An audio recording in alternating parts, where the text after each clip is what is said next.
भारतीय रेलवे में दो महत्वपूर्ण पोस्ट जो कि एएलपी और टेक्नीशियन में, तो चलिए जानते हैं कि ये ग्रुप बी की पोस्ट होते हैं और इसमें क्वालिफिकेशन क्या होगा और एज लिमिट क्या होंगे और एग्जाम पैटर्न क्या होंगे। तो चलिए विस्तार से आज की इस क्लास में आप लोगों को क्लियर करने वाले हैं, तो आप लोग क्लास में तक बने रहें।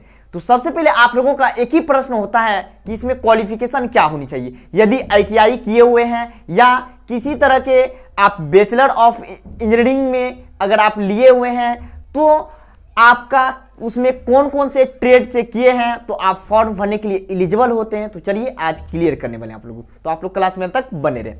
सबसे पहले जानते हैं इसमें, यदि आप 10th के बाद आफ्टर 10th के बाद आईटीआई कर रहे हैं, आफ्टर 10th के बाद यदि आईटीआई किए हुए हैं, आईटीआई आप किसी भी मान्यता से यदि एनसीवीटी हो या एससीवीटी हो, दोनों चल सकता है।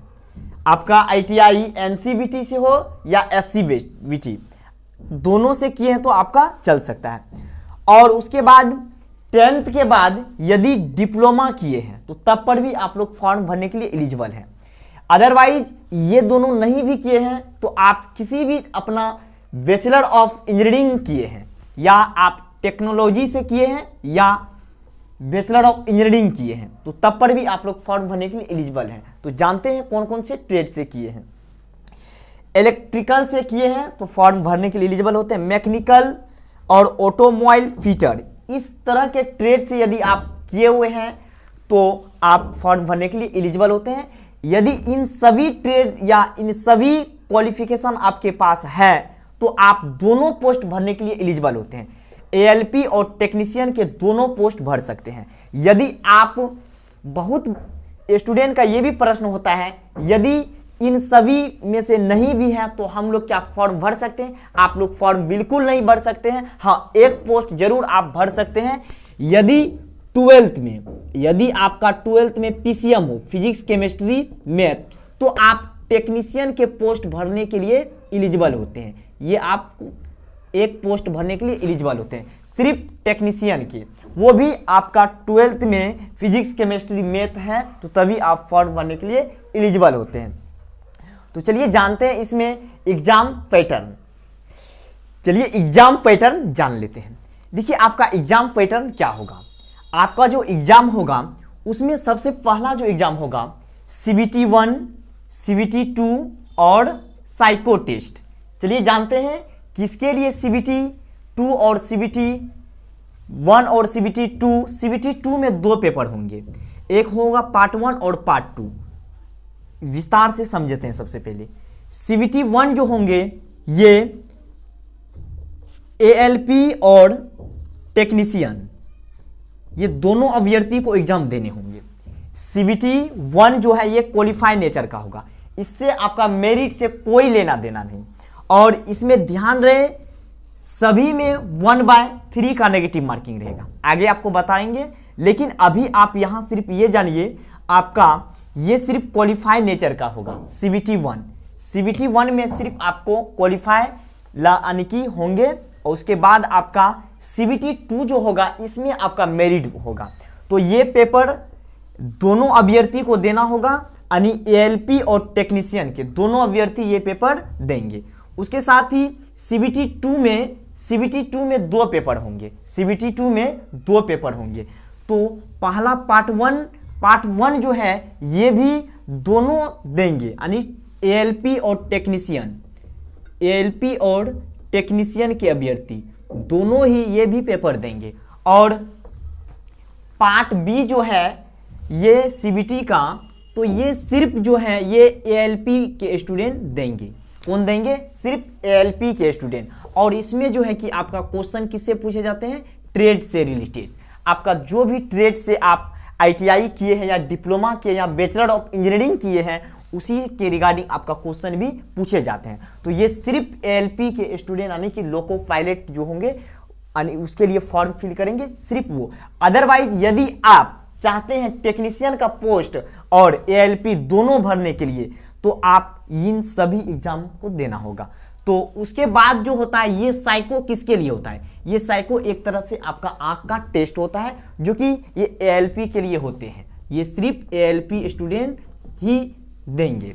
तो ये आप जान गए एग्जाम पैटर्न। तो चलिए जानते हैं कि आपका एग्जाम में कौन कौन से सिलेबस से कितने मार्क्स के क्वेश्चन पूछे जाते हैं। तो आपको ये जरूर पता होनी चाहिए, तभी आपका एक बेहतर तैयारी भी कर सकते हैं। तो चलिए जानते हैं। चलिए CBT 1 और CBT 2 के सिलेबस के बारे में विस्तार से जानते हैं। तो सबसे पहले CBT 1 जो होगा ये आपका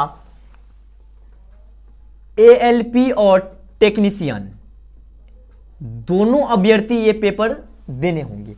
ये सिर्फ आपका क्वालिफाई होगा, इससे मेरिट से कोई लेना देना नहीं है। ये पेपर आप क्वालिफाई होंगे, उसके बाद आपका CBT 2 जो होगा उसमें पेपर फर्स्ट और पेपर सेकेंड यानी पार्ट 1 और पार्ट बी कह सकते हैं, पार्ट ए और पार्ट बी।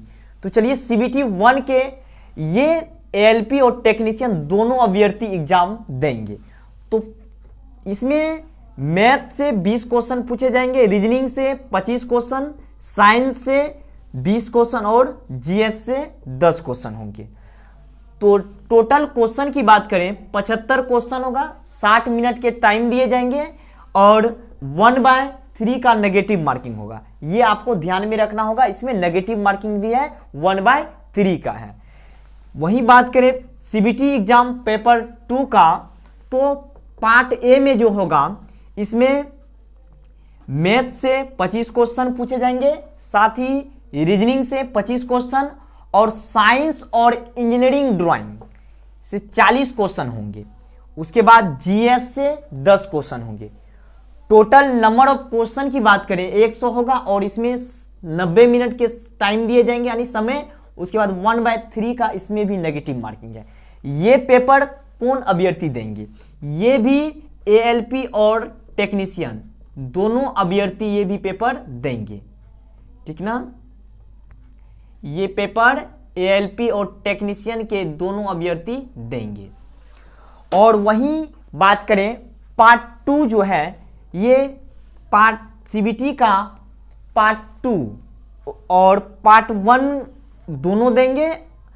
ये CBT 1 और CBT 2 ALP और टेक्नीशियन दोनों अभ्यर्थी देंगे। और इसी में पार्ट बी की बात करें तो ये सिर्फ ट्रेड के अभ्यर्थी देंगे, यानी जो अभ्यर्थी या तो ITI किए हुए हैं 10th के बाद या किसी में भी डिप्लोमा किए हुए हैं वो दे सकते हैं, और या तो कर सकते हैं BTech जो अभी आप लोगों को पहले बताएं, या BE किसी भी आप यहां से बैचलर ऑफ इंजीनियरिंग किए हैं तब वो अभ्यर्थी ये पेपर दे सकते हैं पार्ट 2 का, पार्ट बी पेपर यानी CBT का पार्ट 2 पार्ट बी पेपर। इसमें 75 क्वेश्चन आपके ट्रेड से रिलेटेड होंगे और 60 मिनट के समय दिए जाएंगे।